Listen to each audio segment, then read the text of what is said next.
Today, let's talk about the first 10 things that I like to do when I get a new house help. My heart goes out to moms. My heart really goes out to working moms like me, because I know how sometimes the whole situation with the house help can just make you feel like, one, you're a bad employer, two, you're a bad parent, and three, you just feel like quitting. I mean, ask me how many times I have been in that situation where I just come home and I tell my husband, I'm done, I'm quitting. I will be a stay-at-home mom from now henceforth, which is still a dream of mine. And let's get on to tip number 1, which is the first thing that I do when I get a new house help is, one, I make sure the old house help is gone. Like, it might be a no-brainer, but there have been situations where the new one finds the old one in their house, and it is awkward. Can you say awkward? Because, okay, there's a reason why you're releasing this one, but you don't want them to be, because now this one will look at her replacement and they'll be like bad blood. But, and also you don't want, so the old one who is leaving might have now bile with you because you have terminated their contract, and they might badmouth you to the new one. So basically, I try to make sure the old one has gone as in really gone. Like, I give like a gap of like a few hours before the new one comes, because you might think she's gone, but she's at the gate, and then she meets the new one coming in, and God only knows what kind of damage might be done in those 5 minutes. So yeah, make sure the first one is gone. Yeah. The second thing that I like to do is make sure my house is in order. I am very specific, and I really try to lead by example. I don't want someone to come to my house and find that it is in all manner of chaos. So I try to just make sure she comes and finds a clean house, which is really important. And number one, not only does it lead by example, but number two, it also sets the kind of standards that you like, okay? Because you want her to be able to maintain the house the way she found it. But if she finds the whole house is looking like for tears, then she will just think, okay, these people, their standards of cleanliness are not even that high, so I can get by with just doing the bare minimum. So you don't want that. So the third thing that I like to do when I'm getting a new house help is to make sure her room is clean. It's just basic kindness, basically. It's not nice to come and find a room that someone else was in before. I like to clean their beddings, blanket too, if possible. It's quite easy, especially if we have a washing machine. I just make it as part of my laundry. If you'd like to know more about how I go about doing my laundry, I will link a video right here. But basically, I just make sure that her room is clean, her beddings are clean. It's basic kindness, basically. And also, some people, old help leaves, or she disappears and leaves a bunch of clothes there, and don't want the new one to come and find someone else's clothes. It's just nice. Just sets a good tone, basically. The fourth thing that I like to do when I get a new house help is I like to be there when she gets there. I find that it is safer and better to just organize my work schedule and organize my life to make sure that she finds me at home, because of that first impression. Again, I said, it just makes it easier for you to meet her. Plus, you don't want a stranger in your home that you haven't met yet, for safety reasons and all that. And how many of us, let me know in the comments below, got a new help the beginning of this year? Let me know. And also let me know if she's still there, because okay, the one I started with the year just left, so I'm on my second one so far, and it's only the 3rd month of the year, I know, but yeah, it is what it is, man. The fifth thing that I like to do when I get a new help is I like to make sure there's something for her to eat, like a snack, cup of tea. If it's lunchtime, just some lunch, because it's not, it sets a good example for hospitality. And even Jesus says, if you want to lead, be a servant. Extremely paraphrased, but you know what I mean. I think it is very important for us to make it a habit to serve the people who work for us. It set a good example for your children, and also it just shows her that you value her as a person. So I always try to make sure that there's something for her to eat. Let me tell you, one of the most longest lasting help we ever got was an older lady, and she came when our firstborn was like a month. Before that, we didn't have a help. And when she came, of course, I had a meal or a snack for her. I forget, but there was something for her to eat. So she came, I welcomed her, we went to the table and I served her and we talked as we were eating. And she told me later, much later, after she had stayed with us for a good number of years, she told me that the previous place where she had been working, she actually left because of food. The lady she was working for used to deny her food and all that. So that's why she left. She told me she used to get so hungry at some point. One day she fainted when she had been sent to the shop, because of hunger.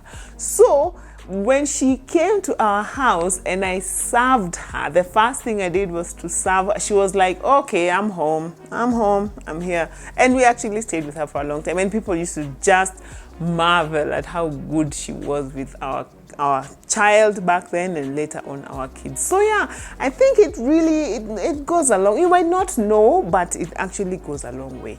And I have done a 2-part series on how to take care of your house help, and I'm going to link it here in case you need more. It's interesting. Watch it. It's good.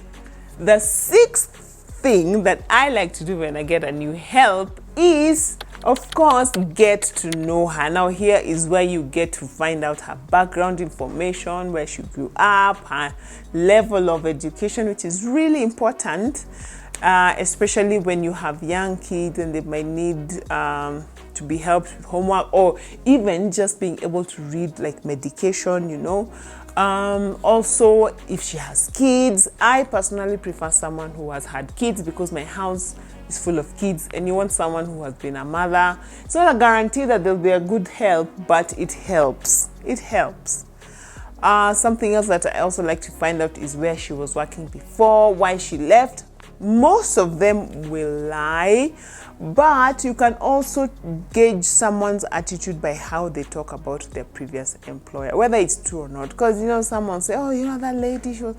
You can tell a lot. You can read between the lines and you'll know whether this person has like an attitude problem and all that. So it's really important after she has had her meal or her snack, just sit down and just talk calmly about it. Also, one thing that I like to ask is why this person is looking for a job, as in what's your end game. You'll find I've had some who wanted to raise money for college, others because they have kids who are in school. So it helps you to gauge like how long you're going to be with this person, because if she's raising money for college, then give yourself about 6 months with her and then she will hopefully have raised enough and she will go. But if this is a parent who has kids to put through school, then you will know that they hopefully will be there for a while. If all the stars align, you know what I mean? Yeah, so it's good to just get to know her a bit more, and that's the 6th thing that I do when I get a new help. If you're finding this content helpful, here's one teeny tiny thing you can do for me, and that is just press the subscribe button, because it really helps to grow this channel when you do that. And also click the notification bell so that you don't miss any of our new videos. Thanks for that. The 7th thing that I like to do when I get a new help is to get her details. So this basically means, of course, her ID. I don't keep their IDs. I don't think that is right or fair or even legal. I don't think you should keep someone else's identity documents. But I do take a photo of her ID, take a photo of her, and also her M-Pesa details, because we all know how important it is to pay them through M-Pesa, because you want to have those records that you have paid someone, because later we've had those stories of people who say that they never used to be paid. So it's really important, and make sure that her M-Pesa reads what her ID reads. I think it's really important, just for safety reasons. So that's the 7th thing that I like to do. The 8th thing that I like to do when I get a new help is now to go over her job description. I don't assume anything. I just make sure she knows this is how we run our home, and preferably have it written down so that it's easier for her to refer. Because she's getting a lot of information at a go, and chances are she will forget. So especially if you have school going kids, what time they wake up, what time they have breakfast, what they have for breakfast. A menu plan is really key. And I have spoken about how important it is to have a menu plan. If you'd like to know more about that, there is this video right here. I think it will really help if you want to learn how to just have a menu plan that works, but have it written down so she knows what the kids have for breakfast, what time should they be ready for school, what time, who needs to take them to meet the bus, when they come back, what should they find ready, and all that. Just have it written down and go through that, so that she's able to track and to just basically keep up with what you want her to do. The 9th thing that I like to do when I get a new house help is to give her any special instructions for our home. For example, do you have any kids who have allergies? What should they eat? What should they not eat? I find that to be really important.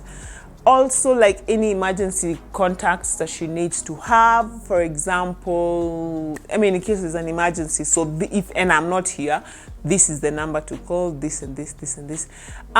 Such things as, obviously, do not take pictures of my children with your smartphone. Hello. Also, such things as how to use the gas. This is really important because some people might not know how to operate the cooking gas, and yeah, it's generally a dangerous gas in your home, so you want to make sure that it is being used well. And such things also, such things as don't open the door to just anyone, don't let anyone come into my home without my permission.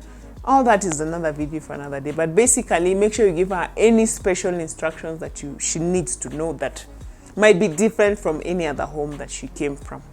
And the 10th thing that I like to do when I get a new help is, of course, introduce her to my children, and in the right order. About last year, we stopped telling our children to call them auntie because we realized that might be taken out of context, especially, if someone decides to make off with you, okay, who knows? And they're asked, whose are these? And the child is asked, the child will just say, this is auntie so-and-so. And people will assume that they're related, but they're really not. So basically, we now have taught our children to call them Miss whoever, Miss Margaret, Miss Anne, Miss Mary. Just call them by their name, but in a respectful way. So we find that to be very important. And also just explaining, just let her get to know your children. And also it's really important, I like observing the first interaction of my new help with the kids, because you can also tell a lot about someone's heart towards children by just how they respond to the children, whether they just say hi to them and ignore them, or whether they get to know them a bit more, whether they can play with the kids. It's really important. So those are the 10 things that I like to do when I first get a new house help. And I will see you on the next one. Bye.